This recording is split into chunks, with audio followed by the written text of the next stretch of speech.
They laughed.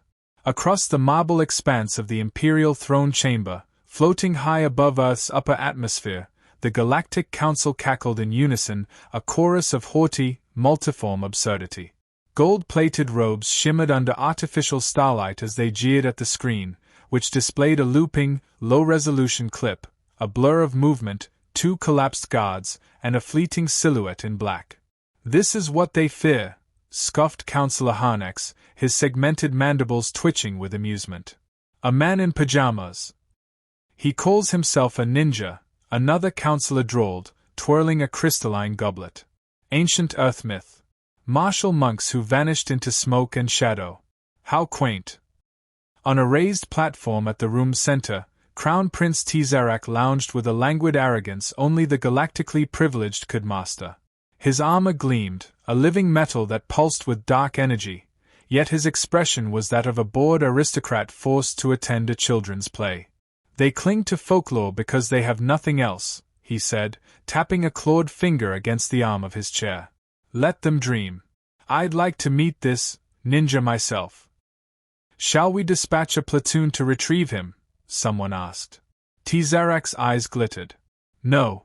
Let's entertain the myth." The image on screen changed. A satellite view of Earth, glowing blue, fragile, backward. Once a proud civilization, now little more than a pacified territory, a zoo behind a velvet rope. "Earth is a curiosity, not a threat," said Tzerak, rising. "But myths are dangerous. They inspire rebellion." He stepped forward, raising his voice to address not just the council, but the cameras streaming to trillions across the stars. "I offer Earth a challenge. This ninja, if he exists, may come to me. One-on-one. In front of the galaxy. 10 minutes to try and kill me. After that, I return the favor." The council roared with approval. Broadcasts across 100 systems flared with the announcement: the Heir versus the Earthling, live deathmatch from orbit. On Earth, in the shadows of the Appalachian Mountains, something stirred. The dojo was built from rotting timber and forgotten resolve. Beneath the floorboards, weapons slept, silent tools of war born in a century that no longer claimed them. Inside, a man sat in stillness. He had no name here. Names had weight. He carried only motion, discipline, memory. His face was partially obscured by an aged mask, black cloth with faded red trim. His eyes, however, were sharp. American eyes.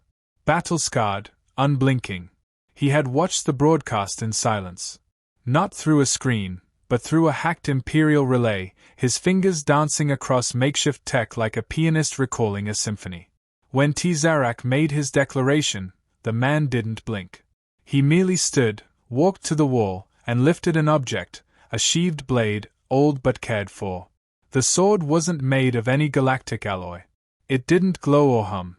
It was steel, forged in an Ohio scrapyard during a forgotten war. The weight of it was honest. He pressed a coded message into the relay, bouncing it across Imperial satellites. "I accept." And like that, the myth became a threat.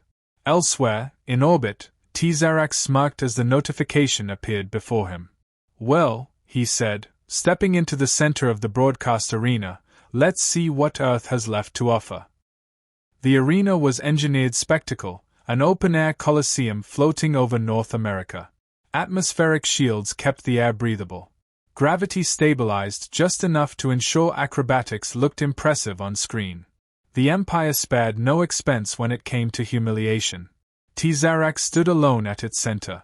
His armor glistened with adaptive plating, neural accelerators, micro-psi projectors embedded across his spine. He was the cutting edge of thousands of years of conquest. And yet, there was a flicker of unease beneath his smirk.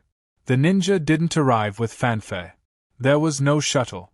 No glowing portal. One moment the arena was empty. The next, he was there, standing at the edge like a shadow had grown lungs. He wore simple, dark clothes, reinforced by ancient, carbon-threaded silk. His movements were fluid, calculated. Every muscle a coiled spring. He held no gun. No shield. Only a blade. Tzerak narrowed his eyes. "You think that stick can pierce this armor?"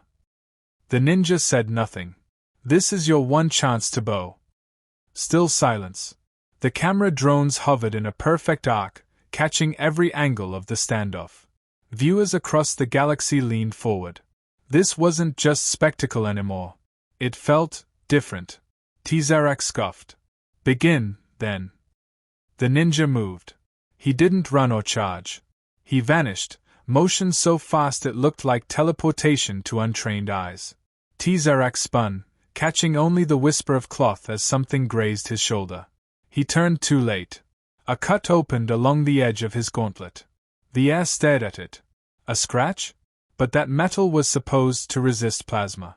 The ninja stood behind him now, blade at his side. Tzerak snarled, activating his Psy-Core. Blue flame erupted around his fists as he hurled a kinetic wave. The ninja flipped backward, body folding mid-air, landing soundlessly. The arena erupted in energy. Blasts. Dodges. Precision. Tzerak moved like a god, but the ninja danced like inevitability. For every strike the prince made, the ninja answered with absence. For every burst of power, he returned stillness. And then, the prince faltered. Not visibly, not dramatically, but his breath caught. His stance tightened. He realized something terrible. He was losing. In front of everyone. The ninja struck again. This time, blood followed. Not digital. Not cosmetic. Real. Tzerak stumbled, hand clutching his side. You, he hissed. The ninja lifted his blade, not in triumph, but like a whisper before sleep. Then he spoke, voice like gravel dragged across stone.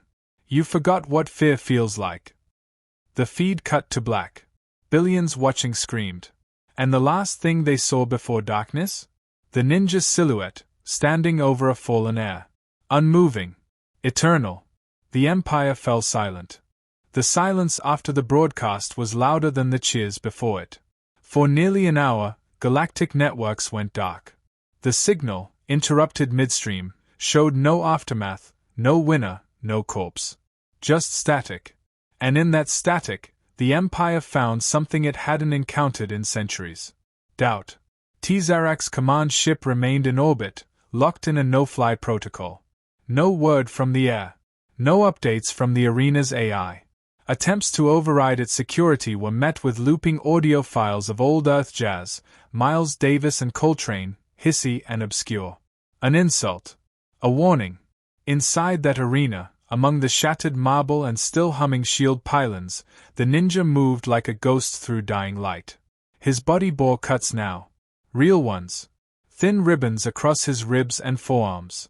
The Heir had landed a few strikes, not from skill, but sheer power. Tzerak fought with the violence of privilege. But violence without focus is noise. The ninja sheathed his blade with one hand, pressing the other to his side. The blood was thick, hot. He ignored it. The pain was necessary. It reminded him he was still human. He paused near the prince's body. Tzerak lay face up, gasping like a fish out of water. His Psy-Core had overloaded on impact with the ninja's counterstrike, burning out half his spinal implants. His armor hissed and blinked, failing to repair itself fast enough. You, he croaked. You're just a man. The ninja crouched beside him. His eyes, calm, cold, stared through the prince like glass. That's why you lost. He didn't kill him. Not yet. Death was too easy, too quick. Let the galaxy see what happened when pride met purpose. Outside the arena, Imperial soldiers hovered in troop skiffs, waiting for clearance to breach. But their orders were conflicted.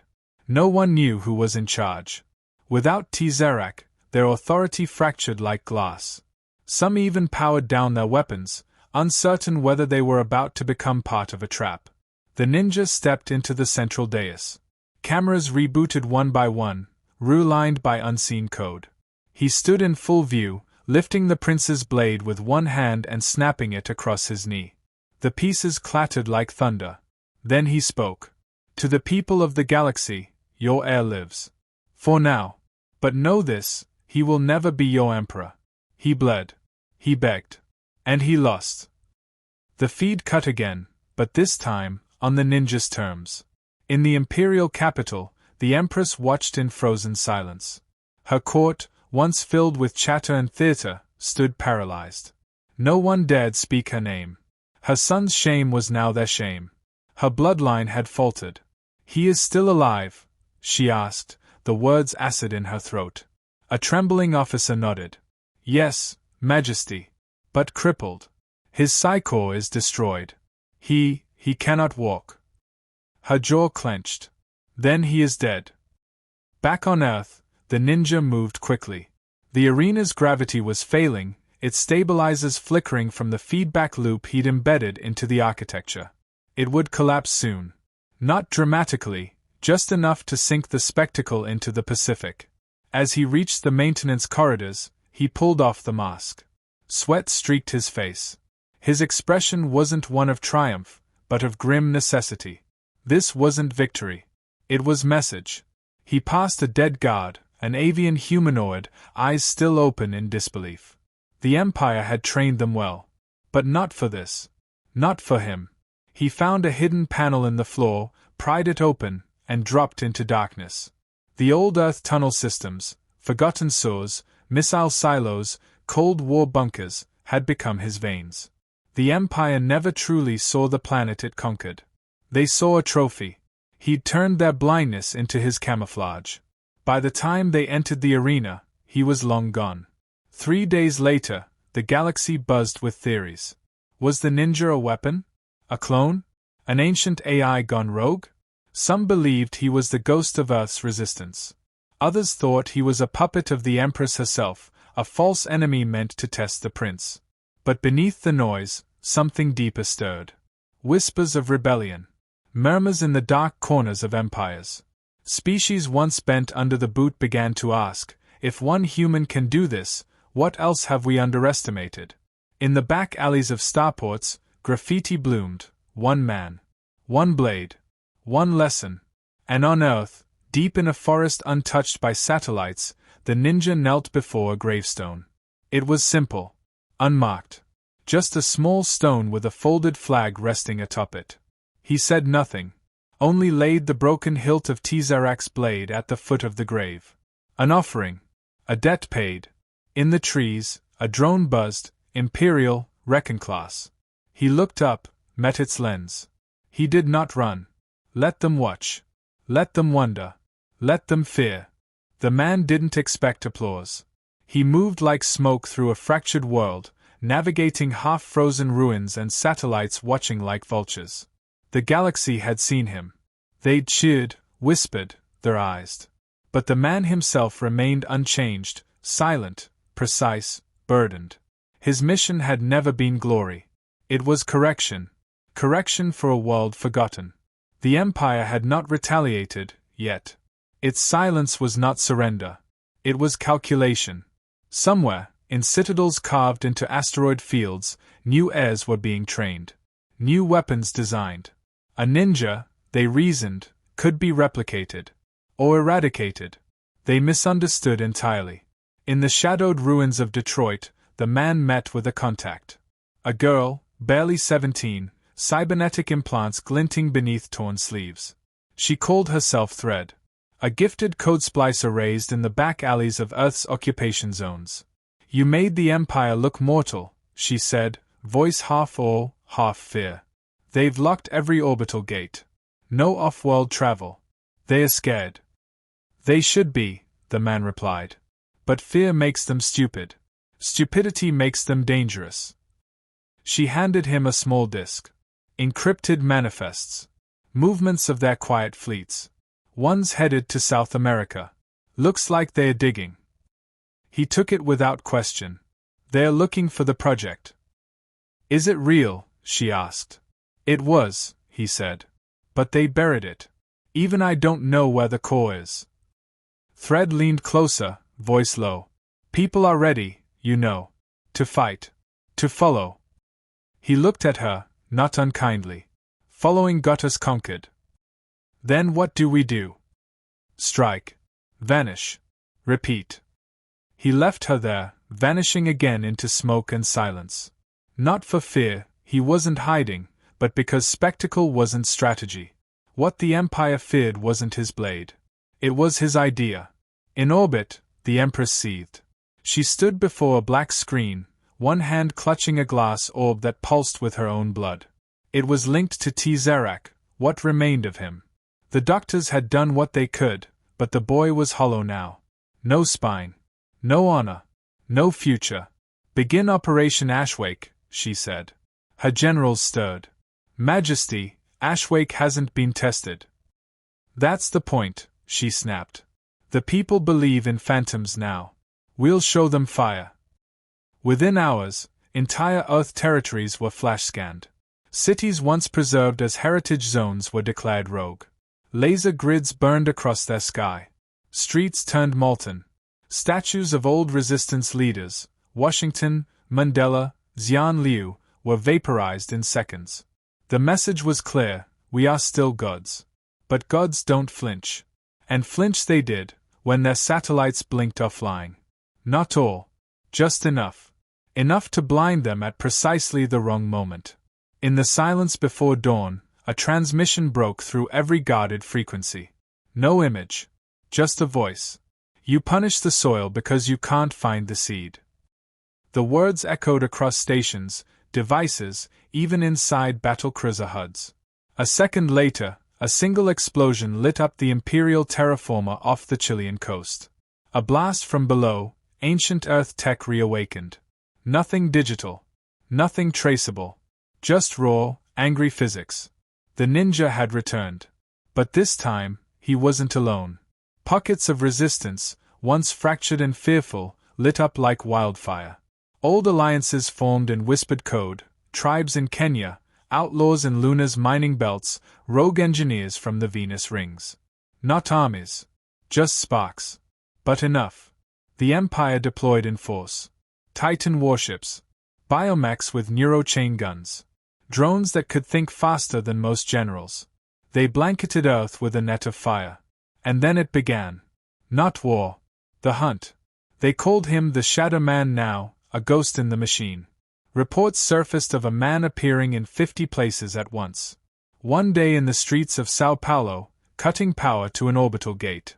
Next in a Siberian refinery, leaving behind imperial skulls arranged in the shape of Earth's continents. Truth blurred. The myth expanded. Even some Imperials began to question, was he still just a man? The Empress tightened her grip.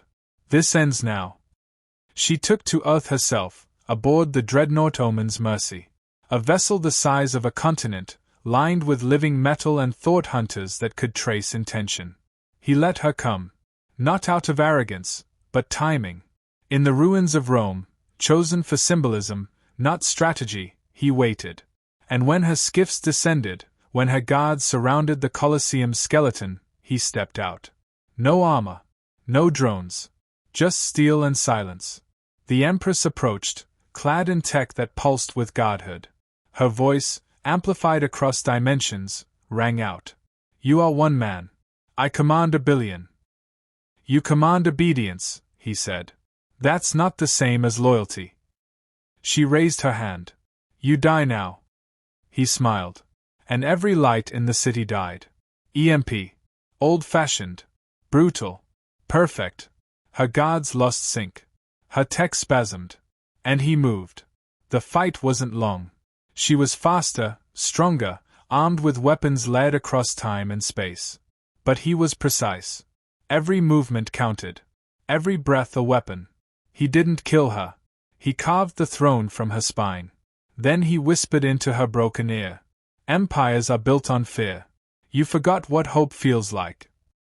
The feed, hacked and streaming to every corner of the stars, ended with one image. The ninja walking away from her crumpled body, blade dragging behind him, drawing sparks. Across the galaxy, the myth crystallized. The man who could not be killed. The man who made gods bleed. And Earth? It remembered its name. They called him myth, weapon, prophecy, but he never called himself anything at all. In the weeks after the fall of Omen's Mercy, the galaxy cracked. Not loud. Not all at once. But in small, deliberate shifts. Pirate kings on the fringe refused imperial tribute. Governors on moons no one remembered raised flags bearing a single symbol, a man with no face, holding a broken sword. Hope spread like infection. But the ninja? He disappeared again. Not into glory. Into grit. He wandered through the underbones of Earth, quiet forests, scorched deserts, flooded subways. He watched. Listened. Waited. His war was never for power. It was for clarity. For warning. Because the Empire wasn't dead. It was mutating. In a sealed lab orbiting Neptune, surviving admirals huddled in cold panic. They spoke of contingency plans, of weaponized memory, of remaking fear itself. Project Obelisk. A remnant initiative. The idea was cruel, not to destroy Earth, but to erase it. Not just maps and cities. History. Language. Culture. A weapon that wouldn't kill bodies, but stories. The ninja found out through a whisper. A child courier, missing 3 fingers, handed him a chip wrapped in cloth. It buzzed with encrypted fear. He watched the file under a dying oak tree. A blueprint. A timer. 12 hours. That was all. He didn't hesitate. He headed for orbit. He called in no allies. Raised no banners. This wasn't rebellion. This was preservation. Above Earth, the Empire's final altar shimmered, a cloaked satellite the size of a mountain, slowly opening like a metal flower. Its core was primed. One pulse, and Earth would forget itself. Generations would awaken empty. No music. No mother tongues. Just obedience. He infiltrated through debris fields, dodging defense swarms with a pilot's grace and a ghost's cunning. The satellite wasn't guarded by soldiers, it was guarded by silence. Nothing alive. Nothing to fight. But he fought anyway. Inside, the corridors breathed. Alive with AI grown too old, too bitter.